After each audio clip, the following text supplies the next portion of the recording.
So the latest Exodus cinematic trailer just dropped, and it is big news indeed. Because for the first time, we are getting a proper intersection between the things that we've consumed in the book, which I finished not too long ago, and the game, which is, to be perfectly honest, what most people are looking forward to, even though the book was absolutely fantastic. And this is the Yama cinematic trailer. Now, who are the Yama? Well, that is the subject of this video, as well as a breakdown of the trailer itself. Now, the Yama are celestials, meaning that they have evolved from human ancestors, like all the celestials have in the Centauri cluster, but they have decided to take a very different path indeed.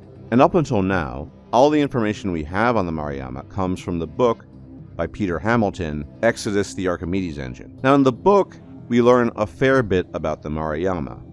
Now, the Yama are fundamentally different from the vast majority of celestials. Yes, they have evolved from human ancestors, like all celestials have. But that's really where the similarities end. So before we look at the actual details of the cinematic trailer, let's talk about how the Yama are different and what they are. So one thing that contrasts the Yama with many other celestials, although not all, is that they are migratory. They do not have any worlds that they've settled on, and so they fly about in their huge ships, which you can see in the cinematic trailer, many of them typically, and they also never make use of the gates of heaven, these technological marvels created by the celestial race, the Elohim, that allow for near light speed travel and to traverse space very quickly. And so they're always migratory, and they're always flying at sub-light speed. And so everything takes a very long time with the Yama. Now, another thing about the Yama celestials that distinguishes them from most other celestials we're aware of is the nature of their own evolution. Because the Yama, in contrast to many other celestial races and species, have decided to evolve in a very particular way. Now, in the book, this is described as the moiety duality, at least in the case of another celestial species that shares this attribute. And basically, at the end of the day, that means that the Yama have many different bodies, and it's not entirely clear if their consciousness resides in many of these different bodies, if the consciousness shares the many different bodies, or if they have a multifaceted consciousness, which is to say, many different consciousnesses stored in many different bodies. And in the trailer, you can kind of see these monsters, which we're not clear about, to be perfectly honest, but those in fact could be the Yama. They could be a celestial species that not only has multiple bodies, but is almost hive mind and hive structured by nature. You can see the many heads with the maws and the teeth coming out. Now, I'm not 100% sure, because the book, again, only tells you so much, but those, in fact, could be the Yama. It wouldn't be so alien, no pun intended, for the Yama to be a collective hive mind, in addition to having many different bodies housing many different consciousnesses. And given the nature of their predatory practices, which are revealed in the trailer and are talked about to some length, at least in the book, it wouldn't surprise me. So we know, based on the book and from the trailer, which confirms this, that what the Yama like to do, what they trade in, so to speak, is they basically take sentient creatures, celestials, humans, whatever, and they drain the memories, the dreams, and their psychic energy from them, and over time completely destroy the neurology of said sentient creature, which usually leads to death. Now, the thing that they do that's particularly grim is they prolong it. They intentionally keep the subject alive for as long as possible to A, torment it, but also to optimize the extraction of the memories and the emotions. Now, there's another race of celestials that belong to the so-called Talak dominion, and they're also described as having multiple bodies. In fact, the term the dual moiety is directly applied to them, and they're also migratory. And originally I thought, well, basically the celestials of the Talak dominion and the Yama are the same thing, and this similarity is heavily implied in the book and suggested by other celestial species that you might say have a rivalry with the Talak celestials, but I think this is predicated mostly on bias and prejudice and, again, rivalry. So, what's become clear to me, if these indeed are the Maruyama celestials we see in these pods with their strange heads and their teeth, is that yes, nominally speaking, they have some superficial similarities with the Taloctae celestials in that they have multiple bodies, but that is where the similarity in this respect ends. The Taloctae, for example, are also migratory. They have many fleets, though in contrast to the Maruyama celestials, it is implied in the book that they actually make use of the so-called gates of heaven. So again, a distinction, and they are traders, they are mercantile. So the Maruyama are probably somewhat parasitic, to say the least, and the similarities they have with the Taloctae celestials are probably pretty minimal. Multiple bodies, possibly multiple consciousnesses, and migratory fleets, but that's about it. Now, we can look at the etymology of the words Maruyama. Both of these words stem from the ancient Vedic language of Sanskrit, and the name of the Maruyama was not chosen coincidentally.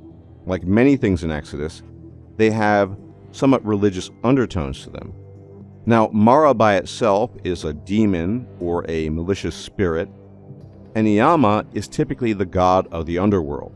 So perhaps one rendering or interpretation of their name is denizens of the demonic underworld, or rulers of the demonic underworld, or something along those lines. Again, Yama is the god of the underworld, and Mara is a demon or a malicious spirit. And when we look at the actual trailer, the first time we see visuals, and I have to say, reading about the Maruyama was fairly tame, but seeing them come to life in the form of this cinematic trailer is an entirely different animal indeed. I never imagined this way. Again, the book suggests that they're remarkably similar in all but the manner in how they conduct themselves to the Taloctae dominion, who also have multiple bodies and also migratory fleets. But this cinematic trailer changes everything. I think you'll see a lot of inspiration from other settings. Look at the Maruyama ship here. It looks remarkably organic. Now, for those of you who are familiar with Mass Effect, specifically Mass Effect 2, you might remember a certain race of minions or underlings to the Reapers called the Collectors, and you might remember what their ship looks like, or their base. Again, highly organic. This is probably not a coincidence. The people who are making Exodus literally made Mass Effect, so there you go. And in the trailer you can see these arms, organic arms, reaching out, grabbing a smaller ship, pulling it in. And you can also see that the Maruyama ship is gigantic, which makes perfect sense to me, because if you're going to be a celestial species that is not located on a particular homeworld, or any world for that matter, and you're going to be migratory, then your ship has to be very, very large indeed. And based upon the book, in contrast, yet again, to so many other celestial species, nobody really makes deals with the Maruyama. You see, for the most part, the Celestials kind of try to coexist with each other, the different species, but they play something called the Great Game, which is basically a political intrigue, which the Maruyama do too. It's just that the other celestial species are noticeably less malicious than the Maruyama are, so they're real pariahs here. And although I'm hardly an expert on Warhammer 40k, I just know the basics, I think they might have received some inspiration from the Dark Eldar, these dark space elves that torture people and live off their dreams and memories and this sort of thing, because every now and then I get vibes from Warhammer 40k when it comes to Exodus. And there's a character introduced in the cinematic trailer called CC Orlev that's being voiced by the famous actor Matthew McConaughey. Now, personally, I don't care if famous actors voice things, but for those of you who do, there you go. He's probably going to play an important role. And you can tell by how he signs off. He says, "I am CC Orlev, yesterday, today, and tomorrow," which gives you vibes of a character that's quite important, and quite possibly even a Celestial himself, if I had to guess. So all in all, I'm quite pleased that the Maruyama are definitely going to be in the game. We know this now, based on the cinematic trailer. We had hints of it from the book, but this has been confirmed now, essentially. And never underestimate the power of words receiving visuals, because the visuals change everything. So in summary, I would say we've actually learned new things from this trailer.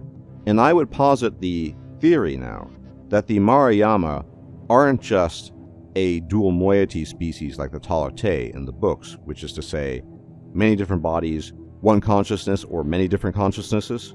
Rather, they might in fact be a collective hive mind of thousands, maybe even millions of different bodies with different consciousnesses that work together, and for this reason could be all the more deadly because of their hive mind nature and their ability to communicate with each other. But that's just my theory for now.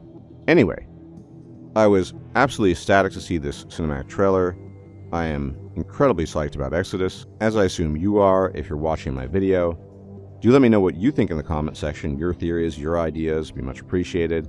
And as always, if you like my videos and you like my takes, you can leave a like, comment, share, and subscribe. It's much appreciated. And I'll check you out next time. Take care.